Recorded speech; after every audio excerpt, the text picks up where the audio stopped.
This conference will now be recorded. Hey everybody, good morning, good afternoon. Welcome to the Cloud Communications Alliance. I'm Joe Marion, President of Cloud Communications. We're going to just give this one more minute, give everybody a chance to sign on. We have a few more people I think that are dialing in. So we'll stall for about 60 seconds more. But if you want to turn on your camera for a second and say hello and we can see your shining 2021 face, we'd love to do that. Ian. Yeah, I'm delighted you genuinely look pleased to see me. That's the nicest thing that's happened to me today. Well, we got really a good turnout and a great panel today, so I've been looking forward to this one. So, Cool. Thank you. Okay, I think we're gonna do it. All right, it's 12:01. Again, Joe Marion, welcome to the Cloud Communications Alliance. Today's virtual meeting is going to be on regulatory policies to prepare for in 2021. We're going to touch on the U.S., Europe, and the UK. Real quickly, just to kind of walk through the tools of the trade. You're already probably very too familiar with this, but there's a mute button. So if you want to mute yourselves, if there's some background noise, we'd appreciate that. There's a chat button. If you want to text any of the participants on this call, feel free to chat them. There's a video button. You can turn on your camera or turn off your camera. I call it the smile button. And these the talking heads button, where you can kind of set up your screen where you can show everybody, you can show just the presenter, or nobody. So any way you want to set up your screen, feel free to do it. Those are the buttons that we're all getting a little bit too familiar with dealing with. Hopefully it won't be much longer, but I want to thank you all for joining us today. And I especially want to thank Mark Iannuzzi, who's the chair of our Government Affairs Committee. Mark has just really done a bang-up job as our chair. And Mark, I want to thank you for putting this presentation together today. And let me turn it over to you. Okay, Joe, thank you very much. Hey, welcome to everybody for joining us here today for the first CCA webinar of the season. Today we'll be examining regulatory policies to prepare for in 2021. It's a panel format, discussion format. So as Joe indicated, there's a chat button. If there's any particular questions that you have, please add them along the way. And then we'll reserve time at the end of the session to go through those questions. As Joe indicated, I'm Mark Iannuzzi. I'm the president of Telnet Worldwide. We're a facilities-based carrier and cloud communications company here headquartered in the Detroit area. I also have the privilege of serving as the chairman of the CCA's Policy and Government Affairs Committee. So joining me today on this panel, we have the absolute good fortune to have an esteemed group of panelists. They're not only thought leaders, but these are practitioners. I mean, they roll up their sleeves every day to champion the cause of our industry, and we're very grateful to have them on the panel here today and part of our committee as well. So first up, I'd like to just introduce you to Jonathan Marashalin. Jonathan is the principal partner of the Comlaw Group, and he's a member of the CCA's Government Affairs Committee. The next panelist we have, Joe, on your slide, is Mr. Michael Pryor. Michael is a shareholder for Brownstein, Farber, and Schreck, a prominent law firm there in Washington, D.C., and also a key member of our committee here with the CCA. Next on our panel is Chris Lee. Chris Lee is the president of Cloud Age Solutions. Chris brings an industry. He's a member of our committee and brings a very interesting perspective as to working with service providers and industries as they're trying to navigate the economics of what it means to be in this business.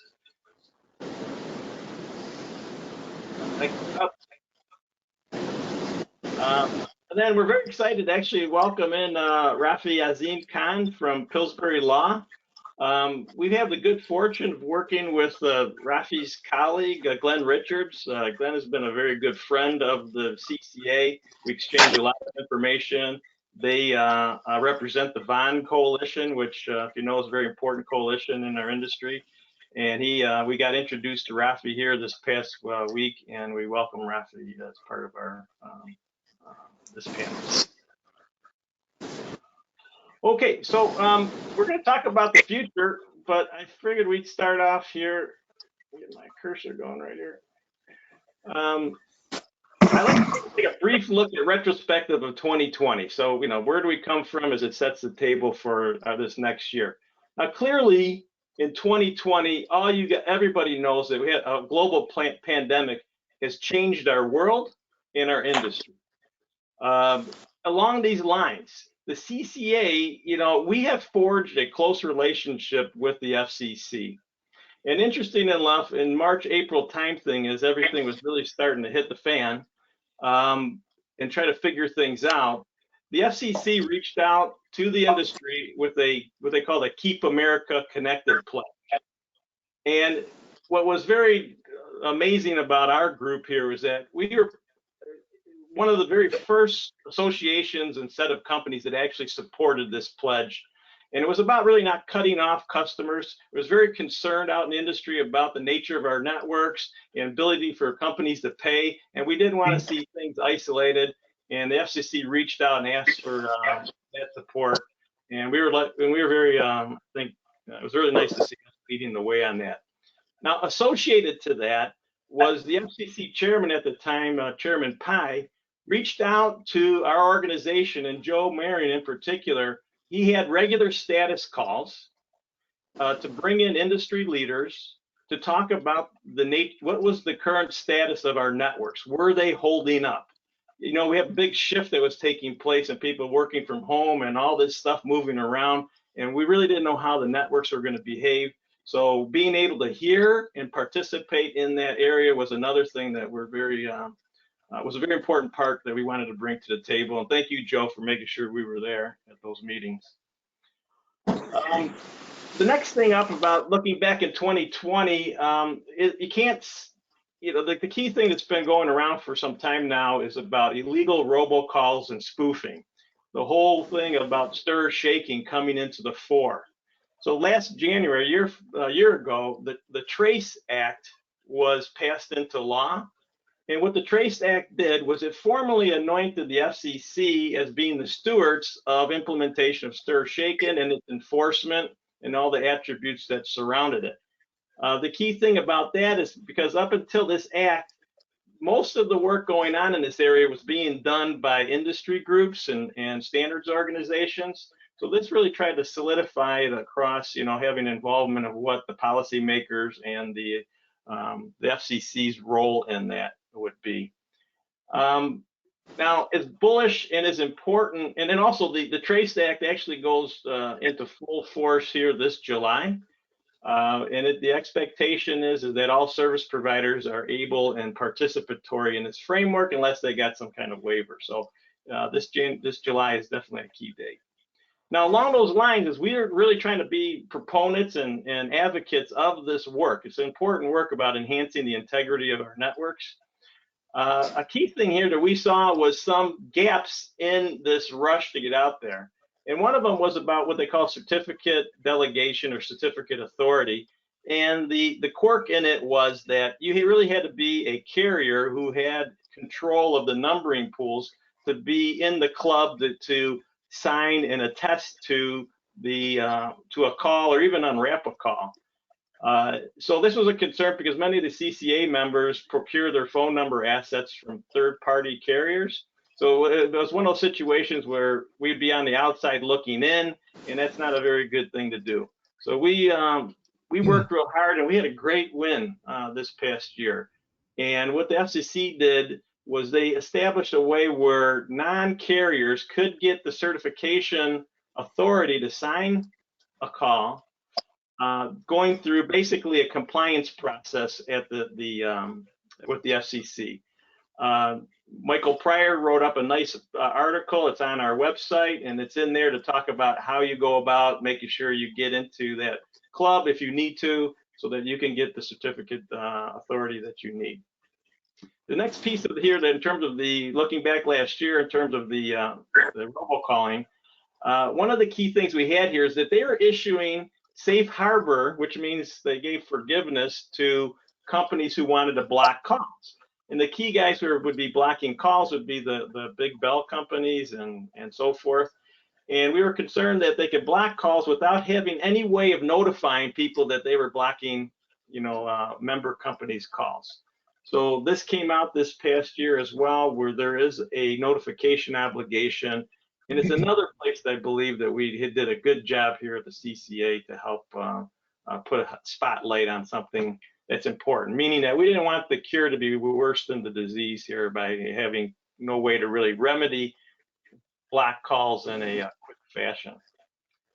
The last thing I'd like to mention to you about looking back last year was there was the repeal of the uni obligations by the ILEC. So for people who don't know about that, literally actually 25 years ago next month, I think it's February 8th, the 1996 Telecommunication Act was enacted.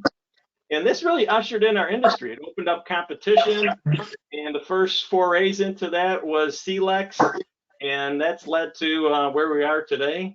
One of the key obligations that they had, the Bell companies, was unbundled network elements.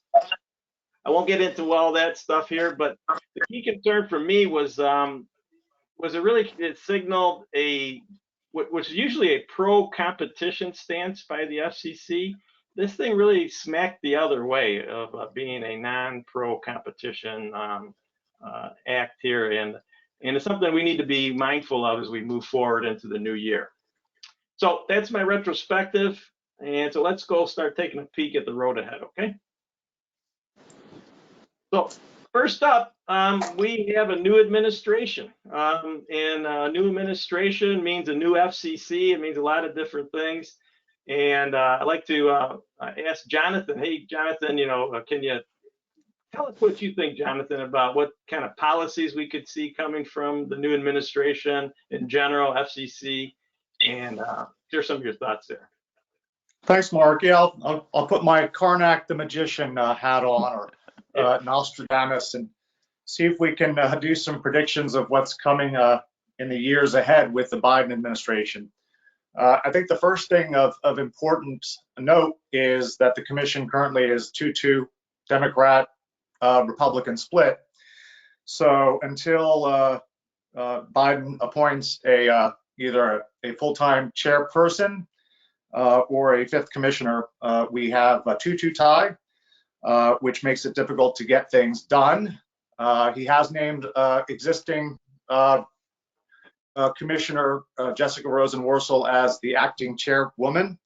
Always a good possibility that she will elevate to the chairperson's role. So I think top of mind is, rolling back some of the things that happened under the prior administration, and one of the key elements of FCC policy was rolling back the Title II light regulation of broadband, classifying broadband services as Title I, which means that they are subject to very little, if any, regulatory authority by the commission. So that is a very realistic possibility that the commission will, in the first couple of years, begin the process of reinstating some type of regulatory jurisdictional authority over broadband. Why is that important? Again, everybody, I think, has debated the net neutrality issue ad nauseum for the past decade plus. But one of the things that could come of asserting jurisdiction over broadband is a cure for, I think, what is really concerning to this segment of the industry, which is the Universal Service Fund contribution. So broadband has been the beneficiary over the past several years of quite a lot of broadband money, money from the Universal Service Fund and various other sources to fund build-outs, but it has not been a contributor.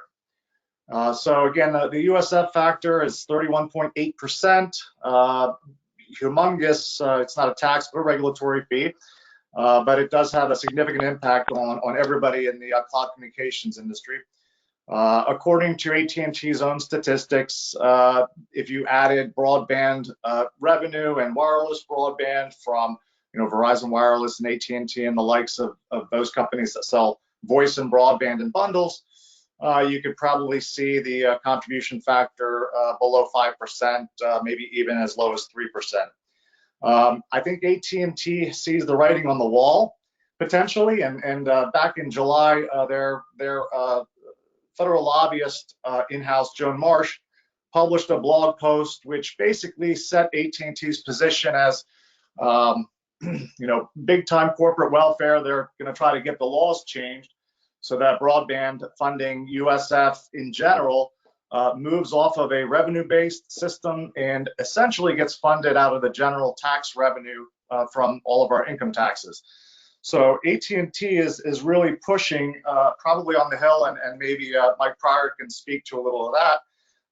But they're looking to really fundamentally transform the Universal Service Fund so that it's no longer funded by the industry itself and obviously consumers of the services, but rather funded through our tax dollars. So we'll see what comes of that over as time passes. Couple of other things that might come up. Again, we've talked in the past about the slow creep of Title II regulation into cloud communications. Back in the last, the waning days of the last administration, there was a lot of talk about potentially adding non-interconnected voice over IP or one-way VoIP into the contribution base.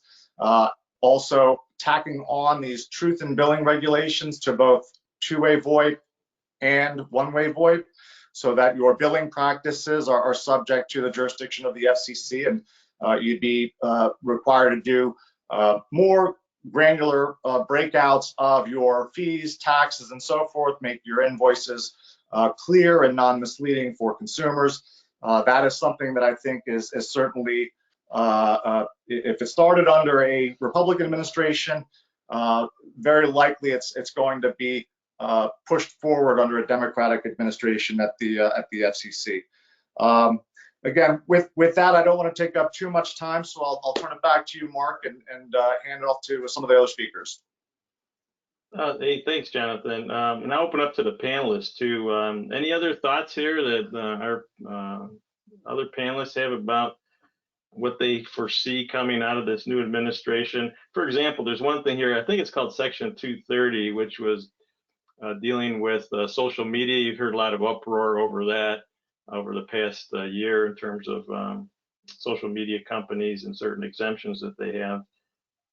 Any other thoughts that we'd like to share in terms of administration and policy that would come from that?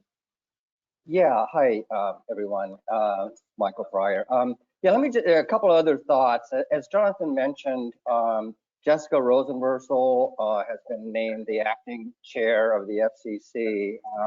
Actually, worked with Jessica way back when at the FCC, when she was sort of a fresh-faced lawyer in what was in the Common Carrier Bureau.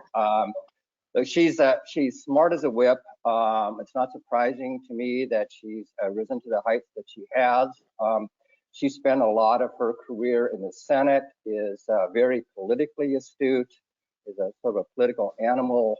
That's not surprising to me that out of the gate at the FCC, she is working hard to implement a centerpiece of the Biden administration's communications policies, which has to do with closing the digital divide, addressing digital inequality, not just in rural areas, but for disadvantaged groups in urban areas. So I think you're going to see in the immediate future a lot of activity at the FCC to expand even more programs to provide availability to broadband services. Some of the other key issues, I think probably you're not going to see a lot of difference between where the FCC was and where it's going. I'm thinking of things like efforts to promote 5G wireless services. I think you're going to continue to see a strong push to get more spectrum out and to deal with infrastructure regulation to try to foster more and faster 5G deployment. I think another big issue that I think you're going to see some consistency on is what we call a supply chain security. This has to do with barring purchases of equipment from companies like Huawei and ZTE from China. I think you're going to see a continuation of pretty strong policies to prevent those that kind of equipment from getting into our networks. So over there, I think you're going to see a fair amount of continuity. And then finally, as Jonathan mentioned, for now we have a 2-2 commission. So nothing controversial like net neutrality, I think, is going to come out until we get a third Democrat appointed. So we'll see how that plays out. And because there's such small majorities of Democrats in both the House and the Senate, I think it's going to be hard for Congress to deal with net neutrality, unfortunately, because I think really to fix net neutrality and stop the kind of ping-ponging back and forth about the degree of regulation of broadband access, you really need Congress to step in, but I'm not sure that Congress is going to be able to deal with the issue, given basically the virtual split between Republicans and Democrats on the Hill. So with that, I think that's sort of my contribution to this part of the discussion, and look forward to other views and questions you all might have at the end. Thank you, Michael. Just to round out this topic here, so new administration, new FCC that's forming, the CCA will reach out to the FCC, the new chairperson when they get anointed, and we will commence our relationship so that we can have robust dialogue like we did with the previous administration. I do think the net neutrality thing is a big deal. I think the 5G wireless and the investment that goes in there is going to be kind of hand in glove. And then as Jonathan indicated, we need just a new way to fund this USF thing. It just creates a punitive tax on the services that we provide to our customers for funding of things that are not necessarily directly related to the service that we're selling. Okay, let's move on to the next topic. And Michael, actually, we're going to stick with you if we could. There's things to do this year. You know, there's things that members need to work on and make sure they're not forgetting to. So, can you talk about the kind of the to-do list for 21? Sure, I'm happy to do that.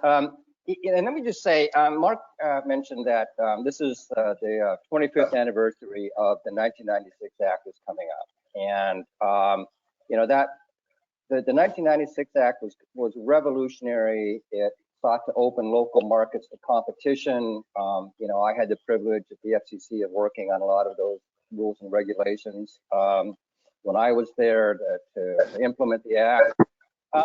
But over the last year or two, we've entered another new revolutionary period, I think, in telecom regulation, which is the move toward making telecom providers, including over-the-top providers and others, policemen of their networks, and requiring them to take more and more steps to make sure that illegal robocalls and other bad traffic doesn't get on the networks, and relying on them to be the enforcers in the first instance. So Mark mentioned the passage of the Trace Act, and the FCC this past year has been extraordinarily busy in implementing the Trace Act, and in particular, obligations around stir shaken. I know all of you know about stir shaken, but I want to make sure you understand the obligations that the FCC has now imposed that will all start kicking in over the next year. The first, of course, is that June 30th is a deadline by which all service providers have to implement stir shaken. What does that mean? That means both having done the technical work on the networks to be able to put in the SIP headers, but also means get going and getting a certificate, signing up with authorization services if you're originator, or authentication services if you're an originator, signing up with verification services if you're as a terminator, and being able to exchange traffic with others. That is, to send those SIP headers that have the authentication of the numbering in the header, be able to send those off to your connecting carriers where technically feasible. So as Mark mentioned, that June 30th deadline has 3 exemptions or extensions of that deadline that may be applicable to some. There's an extension for small carriers, which is less than 100,000 subscriber lines. There's an exemption for those for TDM networks.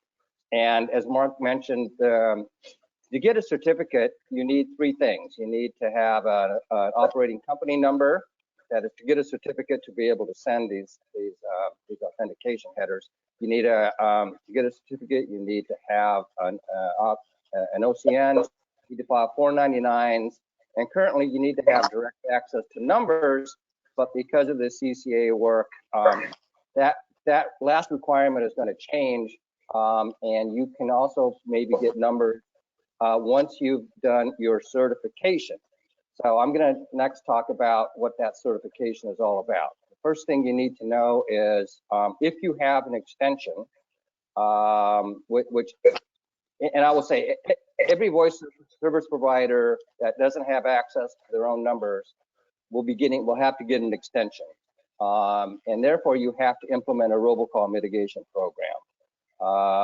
And that program is pretty flexible. There are really only two general guidelines that the FCC has laid out. One is take steps to make sure that you don't originate bad calls, and secondly, comply and cooperate with traceback efforts. So come March, the FCC is going to announce the establishment of a new database registry. And everybody is going to have to register and certify in that docket, in that database, sometime after June 30th, and they're going to have to certify to one of two things. Either you're signing calls for stir shaken, or you've implemented the robocall mitigation program, and you have to describe that in detail. The one thing that I really want to emphasize for this group, particularly our foreign friends, is that the certification requirement applies to foreign service providers that send calls to the U.S. with U.S. numbers in the caller ID. You have to register. What happens if you don't register? What the FCC has said is that terminating providers and intermediate providers cannot accept traffic from companies that are not registered. So if you're not registered, your calls are going to get blocked. So if you are not already thinking about that, you need to start making plans for that, because by the second half of the year, you're going to have to register in that database. If we could move to the next slide. And I'm gonna have to kind of do all these things at a high level, but feel free to call on the regulatory committee if you have any questions. And there's a lot more detail about all of this on the CCA website. But at the end of December, the FCC also adopted a set of additional affirmative obligations that apply to voice providers. This is separate and apart from stir shaken. And there are three basic obligations. One is providers have to do some due diligence when they sign up new customers or renew existing customers. You've got to do kind of a know your customer due diligence. Secondly, you've got to respond to traceback requests when they come from law enforcement, the FCC, or the single consortium that was established. That's basically the U.S. Telecom group. And finally, not that you wouldn't do it anyway, but you have an affirmative obligation now to respond to the FCC if they say, hey, we think you're carrying suspect traffic, get in touch with us, investigate it, and let's figure out what's going on.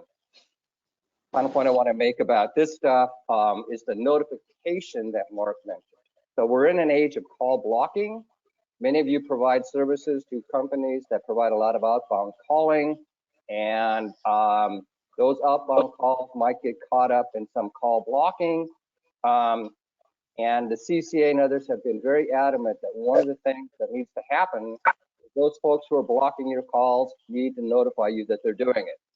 So the FCC adopted that. That's the good news. Bad news, it doesn't take effect until January 2022, so we've got some time.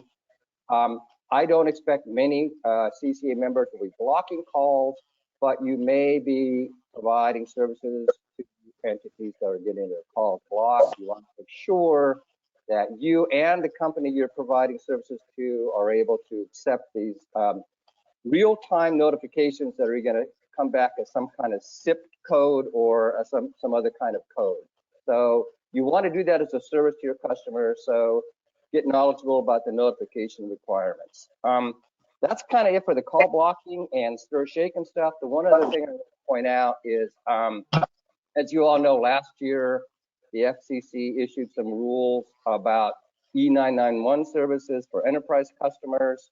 Last February, rules went into effect that requires newly installed, newly sold platforms, communications platforms, to be able to do direct 911 dialing and provide a contemporaneous notification to a central location at the business or somewhere off business, but a notification at the same time the 911 call is made. You got to notify somebody in-house that that call went out. And finally, as of January 6th of this year, for all equipment that was installed since February of last year, you have to now provide what's called dispatchable location information automatically with your 911 call. What dispatchable location information means is a verified street address, plus some other information necessary to figure out exactly where the call is coming from. This primarily affects multi-story offices or campuses. You may have to provide something in addition, like a room number or a floor number. So if you're not already doing that in your systems, you need to get with your customer, figure out what kind of dispatch makes sense, and get that implemented. And with all of that good news for what you have to do in 2021, I'll stop. But again, refer you to the CCA's website for more information about all that good stuff. Yeah. Thanks, Mark. Yeah. Thank you, Michael. Great list here. Once again, to emphasize, we have produced resources to help members understand what the obligations are, what they need to do to move forward, the dates and so forth, and are on our website. Or reach out to us and we'll help clarify as best we can. Okay, next up, there's a lot going on over here in the United States, but there's also a lot going on in the UK and the European Union. And once again, I'm pleased to introduce Rafi Azim Khan with Pillsbury Law. And Rafi, if you could kind of give us some of your perspectives what's going on in terms of the whole Brexit agreement, and the area of Digital Services Act, Digital Markets Act, helps us get a better picture of that, please. Thanks. Yeah, sure. Well, it's a pleasure to speak to everyone. Yeah, as I was chatting to Mark around, what might be something useful to throw on people's radars, one of the things we did talk about was just all the activity that's been going on in the last, I would say last 6 months in particular. I'm going to sort of throw out sort of 2, 3 kind of key developments. I think the first one will be really just in relation to on the data piece and what's been happening and how that's been complicated by Brexit. The second piece will be predominantly around what's been happening with Brexit. And as you probably saw in the news leading up to the end of the year, we were fast running out of road in terms of the transition period.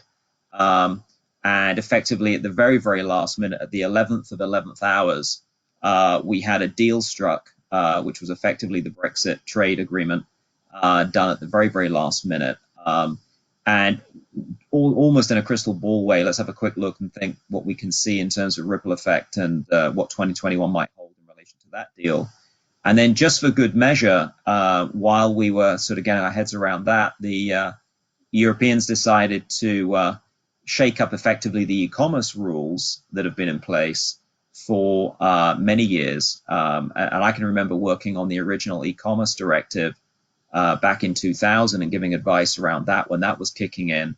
I can even remember lecturing in Silicon Valley with Vince Cerf. I was just a young whippersnapper back then, but we were trying to look at which jurisdictions around the world were coming up with rules that were going to try and govern digital services and the internet and the commercialization of e-commerce and doing business online. And so effectively the Europeans have decided to use this opportunity just while everyone's digesting what happened with GDPR, what's been happening with the crazy European Court of Justice decisions. And some of you may be familiar with the fact that Europe's top court decided to have a very active summer in ripping up the rules that governed particularly how US operators could deal with data flows and data transfers coming out of Europe. And so the Privacy Shield scheme was shot down for good measure. You may recall that a few months back. And so there's been a whole lot of heat around how that's going to play out. And then just to add good measure, as I say, they've now come up with some proposals, which are the DSA and DMA, Digital Services Act, Digital Markets Act, which effectively are going to be a little bit of a seismic shakeup, similar to what we had with the GDPR when that came along. It really was the biggest change for 20 odd years in the whole data sphere. We're going to be looking at the similar kind of shakeup with the DSA and what that's going to mean for digital services and providers in the digital space. So it's a huge amount to try and just whistle stop through, but I'll do my best, Mark. I'll just give you some headline points. So I think headline point number one is definitely just in terms of how you deal with data generally and how you comply with all these data obligations. I would just echo the fact that what Brexit has done, it hasn't made that any easier. It hasn't really made it any simpler. In some ways, it's more complicated. And I would say the kind of action items for 2021 would be definitely to take a fresh look at your whole data compliance piece. And that's quite aside with what's been happening in the US with US developments, whether it's CCPA, CPRA, Washington state proposals, other states around the US. But apart from all those developments and what's been going around the world in Brazil with their new data laws and other things, just on the pure US, UK, US, EU side of things, it is worth a fresh look just to take a look at what are you doing currently just in relation to compliance, as in have you as a business, and it depends where you are in the food chain, of course, and what services you provide, but as a business, have you got in place what you need to have in place so that if a regulator comes knocking on your door and says, okay, we know you're based in the US, but you do realize that some of these laws have extra jurisdictional reach and the tentacles can reach out and touch you, even if you're a US entity. What have you done to comply with X, Y, or Z? And we're finding more and more those kind of audit calls coming out, and particularly now that we've had such a tumultuous and such a sort of season of turmoil through the summer, I would say that's quite an important area to have on your to-do items for 2021. Fresh look. What are we doing for our data compliance, both in terms of US compliance, but also could and how and in what way could these European rules apply to us, and have we done what we need to do? That's really quite important. And because Privacy Shield was shot down, because the European Court of Justice decision was so firm about criticizing what a lot of US operators typically do, it's right in the spotlight right now. It's super white hot. Now, how did Brexit affect that, and how does Brexit play in with the DSA? What Brexit did was Brexit said, okay, UK is effectively going to cease to be a member country of the EU. So in very simple terms, we had a transition period. The transition period was running out of time. The clock was running down. And everyone was in a panic about this kind of off a cliff edge outcome. And the good news about the deal that Boris brokered with Ursula von der Leyen, the president of the European Commission side, the good news about that deal is that it avoided this kind of cliff edge. So we had some kind of sanity brought to the table. In terms of certain things which are left hanging, though, for 2021, a couple of big points. Big point number one is in relation to data flows, data transfers, if you're dealing with data, in relation to how you provide services, good and bad. So how you provide services, or indeed how you sell goods, the Brexit deal, the trade deal, was effectively one which ensured that there shouldn't be any artificial barriers put up. So if you're a provider in the UK, or you're operating in the UK, and it just so happens you have a footprint that extends to some big European countries, you're not supposed to have anything which throws up a barrier to that. You've got to have sort of the ability to continue to trade. And you're not supposed to have tariffs and all that good stuff in the traditional sense for goods, but also for services, you're not supposed to have any artificial barriers. So that was good. The thing which was a bit more complicated was how the whole data flow thing is going to work, though. So before the UK left, obviously as a member country, those kind of issues never really caused too much confusion. So you would just basically say if you had operations in the UK, there wouldn't really be a complication in having, operations that had people in Munich and in Paris as well as London. And if you had data moving around the EU, there's no real issue. That's going to be made more complicated because the UK has not been given an adequacy ruling from the Europeans just yet. As you probably know, one of the reasons you have complications with US-European dealings in terms of contracts and what you put in there and data flow issues and data transfer issues. The reason you have complications is the US, and there's always upsets, whenever we have whenever we have meetings or conference calls with companies or clients based in the US, they always get quite upset with the fact that the US is deemed not to be adequate, whereas countries like Argentina are. But the UK is now joining you in that happy camp. So the UK is not deemed adequate as of this moment in time. We don't have an adequacy baseball cap to put on either. But what we do have is a sort of a little, you can borrow our cap for a while. So we have 4 months where we're deemed still to have an ability to carry on as usual. That could be extended by another couple of months. But we have about 6 months to see if the Europeans will decide they're going to deem us adequate or not. And if the UK eventually does get the adequacy, then that's fine, because then it's back to a little bit business as usual. But if we don't get it, that will be really interesting, because what that will do is that will mean in the middle of 2021, there will definitely need to be quite a lot of Band-Aid fixes to contracts, things like new DPAs, data processing addenda, that kind of thing. There'll be a bunch of paperwork that will need to be seriously thought about and looked at in the summer if we don't sort that out. So that's another thing, crystal ball wise, that is going to be interesting. The other piece of this is obviously in terms of liability and regulatory controls and things like that. And what I would say about the whole DSA piece is when, in fact, going right back to basics, so 20 years back, so when the e-commerce directive came in, like I said, I was doing a lot of work at the time when that was all the rage. One of the big concerns, and I did some projects with GE and GM, I remember at the time, it was all about how are these new internet rules, how are these new regulatory controls over how e-commerce was the buzzword back then, how are these controls going to effectively work in reality? Is it going to cause practical problems? And one of the big things back then, as you may remember, was this concept of ISP type liability or intermediary type liability, or to what extent can a business, if it's really just providing a kind of communication service, if it's really just the pipe, is really just the provider of a service, to what extent can they be on the hook for liability that could bubble out of the content it's carrying and things like that. And so the e-commerce directive, one of the big things it was trying to do back then was to say, we're going to give you some basic rules of the road. And one of those basic rules of the road will be this concept of mere conduit under European law, which is this concept that provided you are genuinely in that narrow category of the mere conduit of the data or of the information, you shouldn't necessarily be affixed with liability that could flow from it, whether that's copyright liability or whether it's defamatory, defamation type stuff, or obscene content or illegal content in some other way, and all that good stuff. So that was the European fix at the time. And what's going to be really interesting as 2021 rolls through is that these new DSA proposals that have been thrown out there, as I say, they're going to be the reset. They're going to be the reset of the e-commerce directive and similar rules, just like the GDPR was the reset to the data laws. And final couple of quick points on that. So I think we're going to watch that carefully. That's going to run through some amendments, and it's going to run through some debates at European Parliament level. So it'll be interesting to see how that plays out.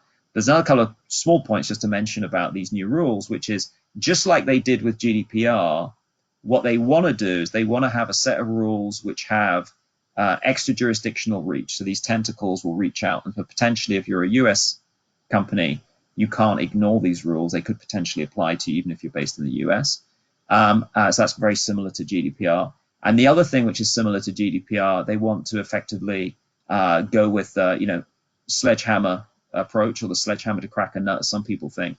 So GDPR's got these really big, scary monetary penalties, as you know, these big fines, and they want to have similar kind of concepts. So these, at the moment, the proposals of similar GDPR type level fines if you breach these new e-commerce rules, and they're going to be, in fact, in some cases, they're going to be even higher than GDPR. So you may remember GDPR has got the potential of 4% of your global annual revenue as a fine. And what they've been talking about in the hot off the press new proposals for these new e-commerce rules will be up to 6%. I think I read some things are covered at 1%, but some are 6% of global revenue. So potentially the fines could be really, really big as well. So I think that's quite a lot, Mark. I've probably thrown out a lot out there, but I think it's going to be a really interesting 2021, just in terms of the whole transatlantic impact and all these other factors. Yeah. Hey, Rafi, that is a lot. Thank you very much. And when I think about all the data protection rules and things that have been going on, it seems like the European areas have kind of led the charge over the U.S. in this regard. Whereas the U.S., we were talking earlier about stir shaking, kind of been leading the charge the other way back. But in terms of our members, I look forward to getting with you so that as we have further desires to help untangle this web, these things, unpack it, so to speak, I'm looking forward to make sure that we're connected to help our members get through it. So thank you.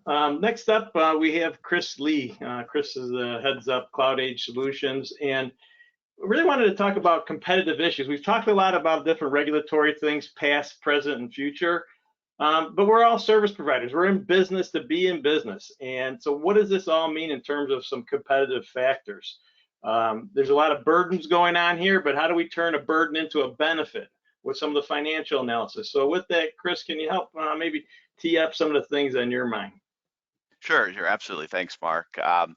I guess since it's the beginning of the year, I'll go through like a checklist here, but what I really looking at this from, as Mark mentioned, more of a business management perspective instead of a pure regulatory one. And so, really the concept here is these are things that carriers need to practice become, a low-cost operator. And I say that with not meaning that you should base your strategy or competitive position on just pricing, just to drop the price. Obviously, you need to differentiate and stake out a winnable position based on your strengths. But if you can reduce your costs and do that continually over time, then you'll be able to do things like, if you have an offering, you can add more features to that offering to make it more competitive, using some of the money you have saved on your operations, your telco cost and those sorts of things, and really still attain the same margin, but become more competitive in the marketplace with a more feature-rich offering would give you more revenue. And so these are just a bunch of tactics and techniques and things that you should be thinking about in order to improve your margin, your profitability, and lower your cost. And so broke it down to 3 broad categories. The first one's around purchasing services, purchasing them efficiently, effectively. On the usage side, this means really doing LCR with both outbound and toll free. Maintaining non-commitment contracts. You see a lot of vendors try and lock service providers in, and when you get locked in, you can't move to the best cost or best quality, best value providers a lot of times, so stay away from that. For ancillary services like E91, CNAM, definitely competitively source these items. Oftentimes, the providers you're getting the TN, the base dial tone, and local interconnection from is not necessarily the best vendor for these services, so you can split those out and source those separately. On the bandwidth side of things, for buying connectivity to your customers, really got to get in there, understand specifically how the pricing market works. In ours, we have a SaaS platform that allows you to quote, order, and maintain inventory and analyze all your CDRs and your costs. In that, we can do API quoting, and what we've seen through the API is really interesting. Is like the price quotes you get back through API, even though it's great because it's a real-time quote, they're typically 10 to 15% higher than you can negotiate if you just did it through email and went back and forth a few times. And so things like that, if you accept that price, you really can't make back that lost margin once you commit to a price. So that's something to look out for. And the other thing on the bandwidth side is understanding the characteristics about the opportunity. So is it in a lit building? If so, how many providers actually serve that location? How competitive is the building? Who services it? These are all data points that you need to really leverage in negotiating your costs for your customer connectivity. Moving now down towards analytics. So this broad group is about analytics, and really have to have the capability, cost-efficient capability to do CDR analytics. So there's a number of reasons for this, and one of them, to tie it back into the main focus of this webinar on the regulatory side, is to support those requirements and support them cost effectively. So those requirements, those regulatory requirements, do not become a really excessive cost burden on your operations. And so things like regulatory compliance, like use rural call completion. A few years ago, you actually had to file reports. The FCC has since relaxed that, but you still have to practice active network management to ensure that your grandmother or grandmothers in Iowa still can talk to their grandkids, so the calls don't just die in the LCR hell that's out there. But you still have to practice that, and you need CDR analytics to do that. The cost of regulatory noncompliance is huge, but traffic studies like to support like if on USF, if you tend to, you can file USF one of two ways, using safe harbor or via traffic study. If you do it via traffic study, most of the time we found that ultimately your customer's less burdened with the USF because it's a lower pass through than the 64.8% PIU that's in the safe harbor. Makes you more competitive. And then something that Michael mentioned earlier about doing tracebacks, if you don't have efficient CDRs, access to your CDRs, a way to kind of analyze them, then traceback is going to be cumbersome and expensive, timely. It may even lead to fines if you don't do it effectively. So there's always that risk of regulatory burden there. Other things that you need CDR analytics for is just identifying carrier quality, traffic issues. That leads to poor customer experience, which ultimately will lead to a less competitive offering if you have customer churn. Cost structure stuff, kind of skipping through my list here a little bit. And I guess the last two ones I'll throw out there, because I did a webinar on one of these last year for CCA, is on the monitoring and validation side. And so the big thing there is having effective fraud detection and mitigation.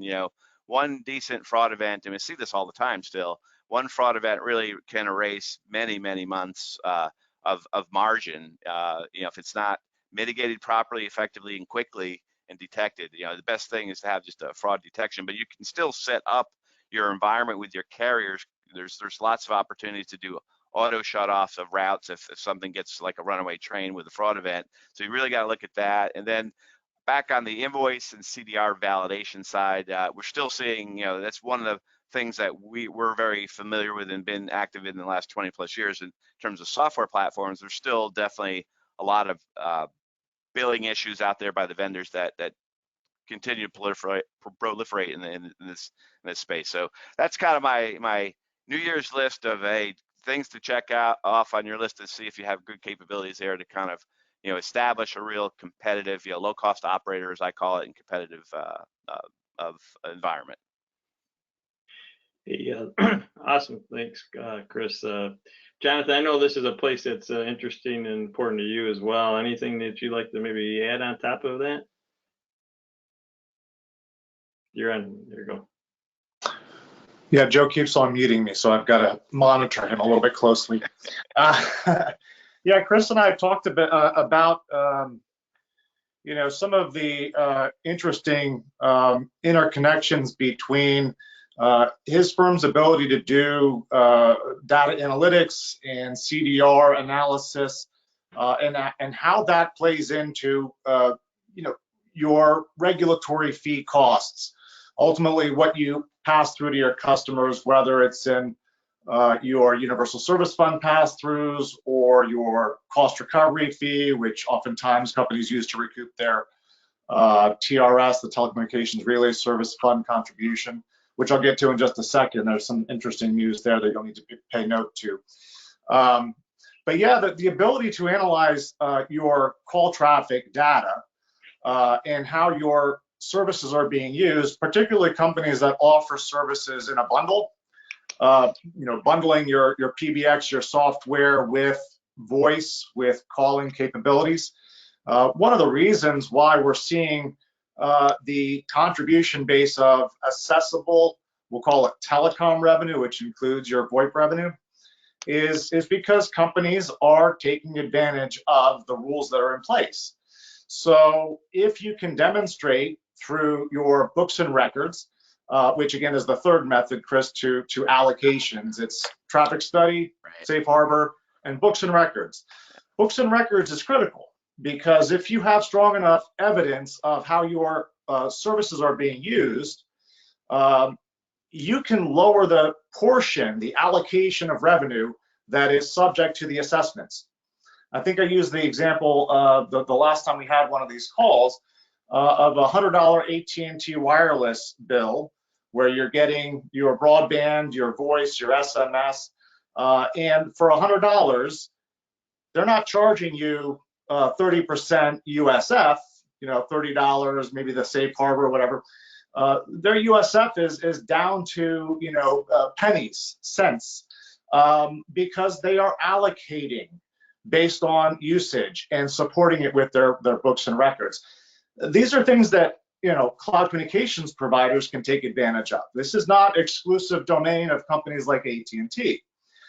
So it is an important area to focus on. You just have to know what the rules are. You have to have the ability to support any allocations with good accounting records and good data, which again, Chris's company is good at providing. So very good opportunities there to really look closely at what you are doing in terms of your revenue allocations for bundled services in particular. Just a quick point on TRS. Because we're all looking at the Universal Service Fund going up, up, up, up, up. There's another contribution that is also increasing. TRS a decade ago might have been 0.03%, very tiny. It is now 2.8%. Based on how it's calculated, you're not going to know what your 2021 contribution to the TRS fund is until June. You won't get your invoice until July. It is going to be based on the total revenue that gets reported in April. With the revenue of accessible services going down, that contribution factor is going to go up. In addition to that, last year, the commission added intrastate, so revenue from within states, not just the interstate federal revenue, for the IPCTS service support. We don't even know how much that's going to be funded, what the funding amount is. So it's a big, big variable. We just don't know what that IPCTS cost is going to be, the percentage applied to your intrastate revenue. It also applies to interstate as well. So a lot of your companies are collecting these costs through a cost recovery fee, regulatory cost recovery fee, whatever you might want to call it. This is something that you're going to want to take a look at, because if you've pegged your collection to last year's numbers, you can expect those numbers to go up and you might find yourself with a shortfall. You have a period of time now between the beginning of the year and when these invoices come due, June, July, August of 2021, to start evaluating whether you're collecting enough in your cost recovery fees to ensure you're covering these expenses. So with that, I'll turn it back to you, Mark, and any other comments from the panel. Okay, thank you, Jonathan. I appreciate that. I wanted to close on that one because when we talk about regulation and so forth, in our industry, we're a regulated group, and we're a favorite target for taxes and fees and all those things that add to burdens on ourselves. And so one of the things that we're looking to plow the lane on this coming year is to really assess the competitive attributes of this thing. So once again, how to turn some of these burdens into a benefit. There are some very cool things coming down the line in terms of rich call data, other ways for getting people to make sure they're answering calls, like Jonathan and Chris were talking about, playing smart pool on the way taxes and fees are collected. They play into key competitors that are out there like Microsoft, who seem to be able, or the cable companies, or like you mentioned, the cellular folks that are able to see these lower allocations and so forth. At the end of the day, the customer sees the outdoor pricing on the bill. So we want to make sure that that's right. Okay, well, we're at the top of the hour. I was hoping to answer some questions here. Joe, I'll put it back to you. I think we could either just take them and respond afterwards if we want to close out the session here on time. Joe, you're on mute. Yeah, I was going to turn on mute. I'll tell you, let's extend it for just a couple minutes. Any of you participants who are on the call, if you want to, we're going to extend this call for about 5 minutes if we can. So if you can stay on with us, that'd be great. Let's open it up for questions. If you have any questions, turn on your webcam and throw them at any one of the experts we have on the call. Anybody? Mark, did you have a couple that were texted to you? I haven't been looking at that, Joe. Hi guys, I have a question. Can you guys hear me? Yeah. Yes. Yeah. So I have a question for, this is Avnish from Candy, ABCT. I wanted to ask you a question that for Stir Shaken, you guys spoke about for carriers who don't have the OCN themselves, they will have to get a delegate certificate in order to provide certification for the numbers, the validation of the numbers. FCC has not quite clearly defined how and we would be getting the delegation for third level carriers, like who don't have the OCN, they're not directly buying it, let's say from AT&T or Verizon, they're buying it from an intermediary, so 2 times removed from the OCN provider. So you want to address that? Michael, you want to? Yeah, I can try to address that. One thing I will say is that ATIS has released the final standards for certificate delegation, so you can pull up the ATIS standard to see how industry plans to implement certificate delegation. The FCC is not going to kind of really get into that, but if you can look at the ATIS document and then talk to your the other providers with which you interconnect about how you're going to do that. The other thing is, if you're in a position to otherwise be able to sign the call yourself, but just the question of getting a certificate, getting an OCN is not particularly hard. If you file 499s, then you can yourself qualify for a certificate once you've registered in that database that I mentioned. So in the second half of the year, you can put yourself in a position to be able to sign your own calls. But otherwise, certificate delegation standards have been adopted, and I would expect industry and your co-providers should start looking at how to actually implement that. Okay, very good. Anybody else?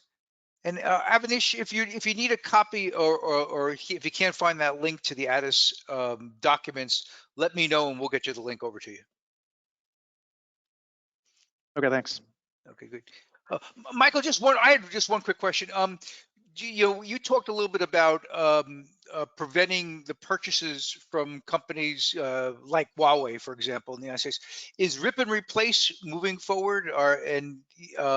The reason I want to bring that up is there might be some people on this call that have connections with some hardware providers, and that could be an opportunity as well. Rip and replace, which is the program to use federal funds to help compensate certain companies if they have to remove Huawei or other equipment from their networks to have some funds to replace and release that equipment. It is moving forward. Congress appropriated $1.9 billion for the rip and replace program, and one of Jessica Rosenworcel's first items on her to-do list is there's going to be a further notice of rulemaking coming up in a couple of weeks about further details how that program is going to work in terms of identifying, what exactly is the equipment that has to go and what qualifies as equipment that can be used as replacements. Mm-hmm. So it's definitely moving forward. Now that it has funding, it'll be moving forward quickly. Thank you.